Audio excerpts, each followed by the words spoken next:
Bonjour tout le monde, mardi 17 décembre pour Bourse.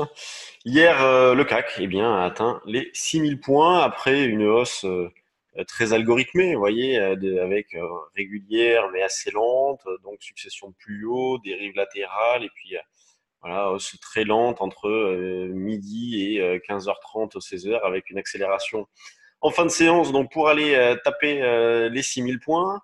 On continue de travailler à l'achat sur des replis. D'ailleurs, ce matin, nous l'avons déjà fait sur 75, vous voyez, sur le trade du jour. J'ai hésité ce matin à envoyer soit 75, soit 63. Vous voyez, je me disais, allez, je mets un niveau proche, un niveau loin, puis je me suis dit, comme ça, comme on reste plutôt ferme ces derniers temps, que le marché ne retrace pas beaucoup, je vais proposer un niveau un petit peu plus proche, un petit peu plus agressif, avec des objectifs pas trop loin, vers 90, 95, et puis on verra bien ce que ça donne. Donc l'achat a pu être réalisé sur le CAC, sinon en dessous, la zone des 60-65 reste d'actualité. Et dans cet esprit-là, vous pouvez continuer à travailler des turbocalls sur des replis, par exemple 5000, allez 5845 si vous voulez, hein, rapprocher le niveau par rapport à ce que je proposais ces derniers temps. Prenez une échéance, alors pas vendredi, ça rime plus à grand chose maintenant. Prenez une échéance par exemple sur janvier, vous pouvez vous baser comme le futur, troisième vendredi du mois de janvier, pour acheter donc des turbocalls, donc le 5845 par exemple. De toute façon, dans l'état actuel des choses, on voit bien que le marché ne veut pas retracer, il n'y a absolument aucune faiblesse. On reste toujours suspendu aux news, aux tweets, aux rumeurs. Donc c'est assez particulier et nous, c'est ce qui nous fait dire que ce marché-là reste quand même assez malsain. C'est pour ça, et c'est dans ce que je propose sur le trade du jour depuis quelques temps, je pense que ça ne mange pas de pain d'acheter des puts un petit peu loin, loin en termes de strike et loin en termes d'échéance. Ça peut toujours servir à un moment donné si la situation dégénère un petit peu. Donc pour l'instant, on n'en est pas là. Les signaux sont plutôt ouverts. On en achète sur des replis, on monte des synthétiques, donc tout dépend comment vous souhaitez travailler. Sur le DAX, eh bien, la zone d'achat, c'est un petit peu plus bas, c'est plutôt 13 320-30, les plus bas d'hier matin, peu après l'ouverture, dans l'idée d'aller chercher 70, 75, 90, 95 jusqu'à 410, 420. Vous voyez les objectifs que l'on peut se fixer sur le DAX. Il y a une volatilité qui reste correcte, il faut en profiter. Là où la volatilité est vraiment très faible, c'est sur l'euro-dollar, où hier on n'a pas du tout bougé. Donc on cherche toujours à vendre sur des rebonds. Un 11, 80, 90, c'est la résistance proche, mais vu la vitesse actuelle, ça paraît le bout du monde. Donc, bon, pourquoi pas rapprocher à 55-60 pour les plus agressifs. Sinon, c'est 90, 80, 90 plutôt. Le niveau d'information, lui, reste toujours le même, hein. Donc, ça, il n'y a pas du tout de changement sur l'euro-dollar, hein. Ça reste toujours un 12,50 franchi. Donc, on s'en est rapproché considérablement. Sur les actions, hop, vous voyez, je vous affiche donc les valeurs du CAC pour commencer avec Accor, donc forte hausse. Il y a eu une news sur Accor ce matin, donc qui va céder sa participation donc de 85% dans Orbis à Accor Invest pour 1 milliard.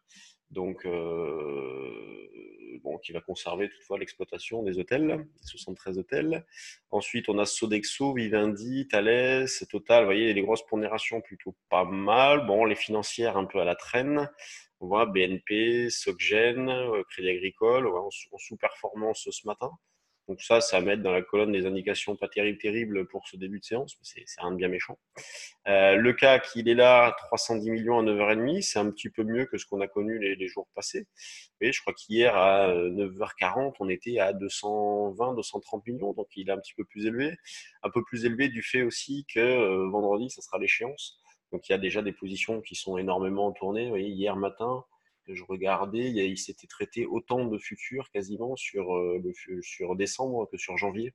Donc les positions sont tournées de plus en plus tôt. Donc c'est une échéance trimestrielle, c'est important, avec des pressions techniques qui sont importantes sur dans la phase actuelle la spéculation et des gestions de delta, donc des ventes de call à couvrir, donc des achats de contraintes. Quand on regarde dans les screeners volume, donc on voit qu'il y a pas mal de valeurs. Vous voyez, le 1/8 est déjà bien fourni. Carlink, donc Carlink, on l'avait proposé sur le trade du jour pour exploiter cette situation-là de contre-signal. Donc, 15%, c'est bon à prendre. Fermentalg aussi, on en avait parlé pendant le day trading live. On disait qu'elle était bien. et qu'on pouvait en acheter sur les niveaux de prix actuels, considérant que le signal d'achat s'était déclenché. Il n'a pas confirmé immédiatement. Et donc là, elle s'envole. Donc tout ça, on le voit pendant le stage action. Ensuite, on a Nicox. Bon, la news un peu, allez, la news du jour, on va dire que c'est Vinci. Moi, ça m'intéresse, hein, ce genre de choses. Je ne sais pas si vous vous souvenez, en 2016, en pleine séance, Vinci avait perdu entre 15 et 20% à un moment donné. Je vais vous mettre le graphique de Vinci. La voici. Donc, il faut remonter à 2016. Hop, vous voyez, c'est ici. Tac. Donc, on était passé de 55 et quelques à 45. Et ce matin, on apprend donc que Bloomberg News a écopé d'une amende de 5 millions pour avoir transmis des informations pas vérifiées. Donc, il n'y avait rien du tout. Ils ont transmis l'info, la valeur. Donc, en plus, c'était grave, hein, je m'en souviens bien. C'était des informations financières diffusées en pleine séance. Donc, normalement, c'est interdit. Il faut que ça soit, les communications doivent être faites hors séance, ou alors il faut que la valeur soit suspendue à ce moment-là. Et donc, ils avaient envoyé des informations financières en pleine séance. La valeur s'était cassée la figure. Elle avait été suspendue par la suite. Elle avait repris la cotation une heure plus tard et quasiment retour à la case départ. Vous voyez, c'est terrible ce genre de choses. Et c'est là où sur les actions, bon oui, bien sûr, il faut avoir une idée d'où placer les stops, mais faut pas forcément se placer non plus, puisque vous n'êtes pas à l'abri de mèches comme celle-ci qui viennent vous chercher pour rien du tout. Et derrière, on revient à la case départ. Donc c'est là où le travail des actions nécessite une certaine expertise, une certaine gymnastique aussi, que l'on n'a pas besoin d'avoir, enfin moins besoin d'avoir lorsqu'on travaille des indices, on a moins ce genre de situation-là. Le risque est dilué sur 40 sociétés, par exemple, pour le CAC. Donc, quand Vinci, il y avait une news dessus, le CAC, lui, avait quasiment pas bougé, puisque chaque action a un poids qui est différent. Allez, je vous laisse. Je vous retrouve demain pour un nouveau point bourse, et sinon tout à l'heure sur BFM Business. Allez, bonne séance, à demain.